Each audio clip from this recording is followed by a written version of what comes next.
नमस्कार। डॉक्टर दीपाली लाल फिर हाजिर है अपने स्टूडेंट के साथ, अपने बच्चों के साथ कुछ इम्पॉर्टेंट टिप्स देने के लिए, और वो टिप्स हैं related to practicals. Of course practicals जब एग्ज़ाम्स शुरू होते हैं तो जनरली देखा गया है कि बच्चे जो है वो वाइवा के नाम से बहुत डर जाते हैं कि वाइवा शुरू होने वाला है, वाइवा की क्या कैसे क्वेश्चन आएंगे, कैसे हम उसका जवाब देंगे। तो बच्चों, सबसे पहले मैं ये कहना चाहती हूँ कि प्रैक्टिकल्स में वाइवा जो है एक तरह से प्रैक्टिकल की बैकबोन है। उसकी तैयारी आपको बहुत अच्छी तरह करनी चाहिए, जो कि बहुत कम स्टूडेंट कर पाते हैं। ये मेरा एक्सपीरियंस रहा है 33 ईयर्स का कि प्रैक्टिकल्स की वाइवा की तैयारी बिल्कुल नहीं होती है, बहुत कम होती है। आपको पता है, आपको 5 या 4 आपको तैयारी करनी पड़ती है, रजिस्टर तैयार करने पड़ते हैं। बायोकेमिस्ट्री का अलग होता है, इथोलॉजी का अलग होता है, बॉटनी के भी इन्वायरमेंट का अलग होता है रजिस्टर, आपके स्पेसिमेन का अलग आपको फाइलिंग करनी पड़ती है, और फिजिकल एक्टिविटीज़ का अलग होता है।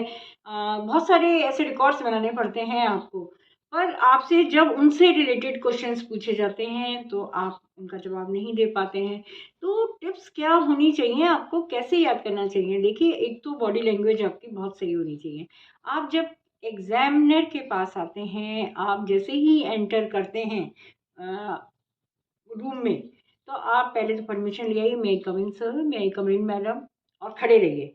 उसके बाद वो खुद ही कहेंगे okay, now take your seat, sit please. आप अपनी बैठ जाइए, और पोस्चर आपका बिल्कुल सही होना चाहिए, तरीके से आप बैठिए, अपनी सारी रिकॉर्ड्स जो है वो आप तरीके से रखिए। फिर वो क्वेश्चंस पूछना शुरू करेंगे, या तो आपके स्पेसिमेंस में से या उसमें से। तो आपने कुछ तो तैयारी करी होगी। अगर आप रिकॉर्ड्स बना रहे हैं, म्यूजियम स्पेसिमेन की रिकॉर्ड्स बनाई है आपने, तो आप फाइलम वाइज उसको रखेंगे। अगर इन्वर्टिब्रेट हैं तो प्रोटोजोआ पहले, पॉलीफेरा बाद में, सीडेंटेटा, ऐसे करके रिकॉर्ड्स बनेंगी आपकी, वो पूरी रिकॉर्ड बनेगी। और या फिर कॉर्डेट्स की बना रहे हैं तो पहले कौन सा आएगा, एम्फीबिया आएगा, फिर पीसीज आएगा, रेप्टाइल्स आएगा, इस तरह से आप बनेंगे। तो आपको क्या करना है, उन सबके फाइलम कैरेक्टरिस्टिक ये तो सब याद होना चाहिए। तो आप खाली कागज पेन लीजिए और उस पर लिख लिख के देखिए आप फाइलम को, कि फाइलम के क्या करेक्टर्स हैं, ऑर्डर के क्या हैं, ये सारी चीज़ें आपको होनी चाहिए। तो ये आप अगर उसे घूम घूम के याद करेंगे, प्रैक्टिस करेंगे, तो आपको ये याद हो जाएगा, कोई बड़ी बात नहीं है। दूसरा बोन्स पे आता है। बोन्स भी बहुत इम्पॉर्टेंट वो है। बोन्स की भी आपको कितनी बोन्स हैं, उन बोन्स के नाम क्या हैं और इम्पॉर्टेंट बोन्स क्या हैं, वो सारा आपको याद होना चाहिए। और आप 2-3 स्टूडेंट का एक ग्रुप बना लीजिए, और आपस में एक दूसरे से आप क्वेश्चन पूछिए। इतनी तो मेहनत करनी पड़ेगी, क्या बात करते हैं, आप इतनी मेहनत भी नहीं करेंगे क्या? तो आप 3-4 स्टूडेंट का ग्रुप बनाइए और उनसे आपस में एक दूसरे से पूछिए कि ये कौन सी बोन है, इसके बारे में बताओ, पेल्विक है, पेल्विस है, फीमर है, जो भी ह्यूमरस है, जो भी है, और इनके बारे में भी इम्पोर्टेंट चीज़ें तो वही तो पूछी जाती हैं। या पीएच से रिलेटेड है, या एल्किलिनिटी से है, एसिडिटी से है, जो भी है उसके फॉर्मूले याद करिए। तो देखो, आपको वाइवा की अगर तैयारी करनी है तो आपसे सब्जेक्ट से रिलेटेड आपको नॉलेज तो होनी चाहिए। जब नॉलेज नहीं होगी तो आप बोलोगे कैसे? और अगर आपको थोड़ी सी भी नॉलेज है तो you can argue with your examiner कि सर हमको, या मैम हमको ये चीज़ ऐसे पता है, अब आप इसको थोड़ा सा क्लियर करके बता दीजिए। और दूसरी बात, कॉन्फिडेंस। आपका बैठने का तरीका, आपका आई टू आई कांटेक्ट, कि हाँ मुझे ये आता है, ये नहीं आता, ये आपको आना चाहिए। क्योंकि जब तक आप में कॉन्फिडेंस नहीं होगा, आपका एग्जामिनर, आपकी टीचर, आपका लेक्चरर, प्रोफेसर आपको अनुमान नहीं लगा सकता कि what is the calibre in you, आप में क्या कैलिबर, आपके अंदर क्या छुपा हुआ है।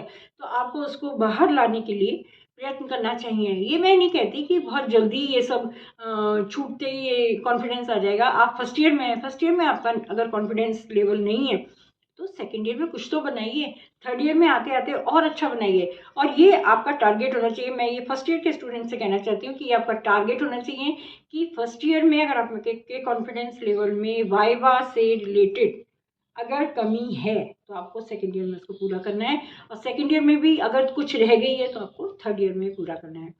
कुछ जैसे मैं प्रैक्टिकल्स लेने जाती हूँ या जाती हूँ भी, तो उसमें मैंने ये देखा, जब मैं अपन फ्यूचर प्लानिंग की बात आती है कि आपको क्या करना है, थर्ड ईयर के बच्चों से पूछो कि भई आपको लाइफ में क्या करना है, तो कुछ बच्चे तो बता देते हैं और कुछ बच्चे जो हैं कि मैम देखते हैं अभी क्या होगा, रिजल्ट आएगा तब देखेंगे। No, don't wait for result. Result तो अच्छा ही होगा जब आप मेहनत कर रहे हैं। आपको क्या करना है कि पहले ही बताइए कि आपको नर्सिंग में जाना है, बीएड में जाना है, नेट क्लियर करनी है, आपको पीएमटी में जाना है। बहुत सारी कैरियर गाइडेंस आपको मिल जाएंगे, उसमें आप सोचिए आपका इंटरेस्ट कहाँ है, वो उसी टारगेट पे आप तैयारी करिए। क्योंकि कई बार ऐसा होता है कि हम थर्ड ईयर तक क्यों बैठे रह जाते हैं, फिर एमएससी में चलो एडमिशन ले भी लिया, एमएससी में भी नहीं सोचते कई बच्चे कि हमको करना क्या है आखिर। एमएससी के बाद पीएचडी करनी है कि नहीं करनी, रिसर्च लेबोरेटरी में जाना है, फिजियोथेरेपी में जाना है, बहुत सारी ऐसी चीज़ें हैं जिसका आपको माइंड बनाना पड़ेगा। तो आज का वीडियो मेरा मेनली इसलिए है कि प्रैक्टिकल की तैयारी, वाइवा की तैयारी बहुत बढ़िया होनी चाहिए आपकी, ताकि एग्जामिनर को टाइम ही ना मिले सोचे। क्योंकि अभी आप first year, second year, third year में अच्छा वाइवा देते हैं तो आपकी तैयारी किसकी होती है, इंटरव्यू की। आप इंटरव्यू तो फेस करेंगे ही, तो फिर उसमें भी आपके बैठने का तरीका, your dressing sense and how you behave, how you act, how you respect, how you quickly answer your questions, how you know or not know the answer, how you clear that answer which you are not knowing। तो वो सारी चीजें होती हैं। अगर आपको किसी का क्वेश्चन नहीं आ रहा है तो मत आने दो, कौन सी प्रॉब्लम और हो गई। आपको डरना नहीं है, फियर नहीं लाना है, एक्सप्रेशन फेस पे ना डरना नहीं है। आपको क्या करना है, एग्जामिनर के से पूछना है, excuse me ma'am, can I have the answer of this question please. कि वो कहेंगी भाई क्यों, हम तो नहीं बताते। No ma'am please, this is a very nice question and sorry ma'am I don't know the answer, please tell me the answer. तो कोई एग्जामिनर नहीं है ऐसा होगा जो अपने बच्चों को ऐसे ही भेज दे। क्योंकि गुरु तो ज्ञान का भंडार है, भंडार, वो सब बच्चों पे निकालना चाहता है। तो वो आपको ज़रूर बताएगा और आपको तभी वो वहाँ से भेजेगा, जब तक कि आप अपना क्वेश्चन जो है वो आप प्राप्त नहीं कर लेते उनसे। तो मेरी राय यही है कि 5-6 पॉइंट फिर मैं आपको बताती हूँ। Your record should be proper, index से लेके जितनी रिकॉर्ड आप बनाने हैं सारी चेक होनी चाहिए। Without check there is no वो क्या कहते हैं, मोहर नहीं लगती कि भाई ये आपने काम किया है। तो टीचर के साइन, लेक्चरर के साइन और प्रोफेसर के साइन आपके सील ठप्पे सहित होनी चाहिए। दूसरा है कि कवर अच्छा होना चाहिए। मैंने कई बार कई कॉलेजेस में लिए हैं वाइवा, उसमें मैंने देखा है कि इतना बढ़िया प्रेजेंटेशन होता है बच्चों का कि सारी रिकॉर्ड्स बहुत बढ़िया तरीके से बनाते हैं। उसमें डायग्राम्स, उसका लिखने का तरीका, ऊपर का प्रेजेंटेशन वगैरह सब बहुत ही बढ़िया होता है। और अंदर भी जो वो लोग काम करते हैं वो भी कलर्ड पेन से करते हैं, कलर्ड नेट से भी जो डायग्राम दिए जाते हैं या खुद भी बनाते हैं, बहुत ही सुंदर तरीके से बनाते हैं, दिल बाग बाग हो जाता है। तो आप क्यों नहीं कर सकते? जब कुछ बच्चे कर पाते हैं तो आप में क्या कमी है, आप क्यों नहीं कर सकते? तो अपने इम्प्रेशन को बनाइए, अपने आप को जागृत कीजिए इस सिलसिले में और आगे बढ़िए। तो ये बात हो गई कि साइन हो गए आपके, रिकॉर्ड अच्छी हो गई और आपके याद करने का तरीका।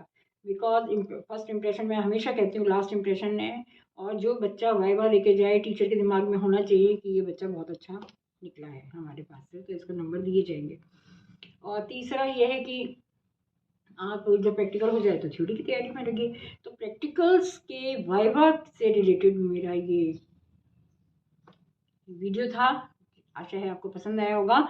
और बच्चों अब आगे से आप लग जाओ कि कैसे आपको वाइवा में चुप नहीं बैठना है, क्योंकि वो इम्प्रेशन बहुत ख़राब होता है जब बच्चे जो है वो बोलते ही नहीं हैं। और क्विक होना चाहिए, जो चीज़ समझ नहीं आ रही है सीधे आप एग्जामिनर से पूछिए कि सर प्लीज़ गाइड मी। ये नहीं कि आपको कुछ भी नहीं आता है और फिर भी please guide me, please guide me, ऐसा नहीं। आपको खुद की तैयारी करनी पड़ेगी, खुद पे एफर्ट्स करना पड़ेगा। और एक दो क्वेश्चन जो नहीं आते हैं वो आप सर से या मैम से पूछ सकते हैं, दे विल आंसर यू। क्योंकि मेरे साथ ऐसा हो चुका है बच्चों। एक बार मैं इंटरव्यू देने गई थी IARI पूसा इंस्टीट्यूट, हाँ पूसा इंस्टीट्यूट में रिसर्च एसोसिएट का वो था, इंटरव्यू था। वहाँ पे बहुत सारे साउथ इंडियंस लोग आए हुए थे, 38 लोग आए थे 2 पोस्ट के लिए। अब उसमें मेरे को यही था कि भाई 2 पोस्ट ऑफ साउथ इंडियंस, तो वैसे भी नॉलेज बहुत होती है, और बायोटेक्नोलॉजी का था वो इंटरव्यू। मैंने कहा कैसे क्या होगा समझ नहीं आ रहा मेरे को, तो I just don't know what is biotechnology, उसमें मैं इतना सारा कैसे बोल पाऊँगी, क्या करूँगी, कोई भी क्वेश्चन आ गया। एनीवे मैंने तैयारी करी और अपनी थीसिस वगैरह लेके विद वेल ड्रेस्ड मैं गई, और वहाँ सबको नमस्ते करके मैं बैठी।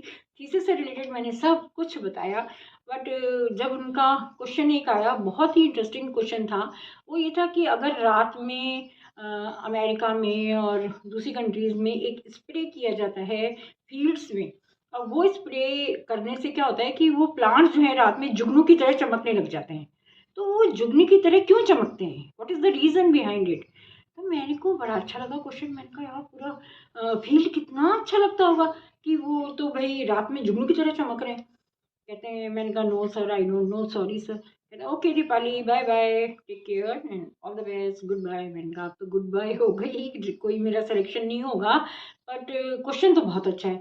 तो मैंने कहा सर मुझे ये बताइए कि I just want the answer of this question. तो सारे बोले कि भाई how can I give the answer, we are not going to give the answer, we are not here to give the answer. मैंने कहा sorry sir, but leave only I leave this room only when I get the answer from all of you sir, I am here only. तो पहले वो लोग आपस में बात करने लगे, फिर उन्होंने कहा okay sit Deepali, okay, well, we are giving answer, we will give you answer, but don't tell to anyone that we are giving answers also. मैं कहा नो सर, मैं ऐसा नहीं करूँगी। तो उन्होंने मेरे को सारा समझाया कैसे डीएनए जो है वो एक्ट करता है, कैसे डीएनए प्रोसेस होता है प्लांट से, उस केमिकल का डीएनए पे क्या फ़र्क पड़ता है, और क्या चीज़ होती है, कैसे वो चमकता है। उस समय वो भी मुझे शायद ढंग से समझ में नहीं आया था, पर मैंने थैंक यू धन्यवाद कह के बाय बाय कर दिया, और मैंने कहा ठीक है। मेरे को था कि मेरा तो नहीं होगा, बट द मेन थिंग, आप आश्चर्य करेंगे कि विद इन 10 डेज मेरे पास उनका कॉल लेटर था, और उस कॉल लेटर में लिखा था कि we are happy to have you here for this post, because तुम में वो चीज़ थी रिसर्च के लिए, जो चीज़ जो होना चाहिए ना, क्यूरियोसिटी, वो थी, और इस वजह से हमने आपका सिलेक्शन करा है।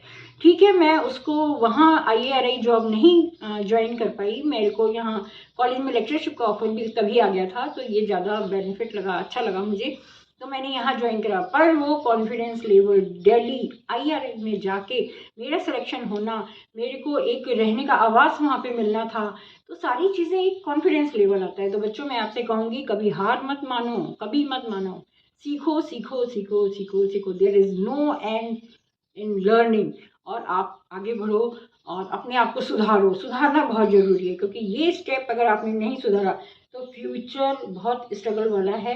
आपको अगर स्ट्रगल वाले फ्यूचर को आप आसानी से पार कर लेते हो या स्ट्रगल से पार कर लेते हो, it depends on you. Okay bye, thank you, all the best.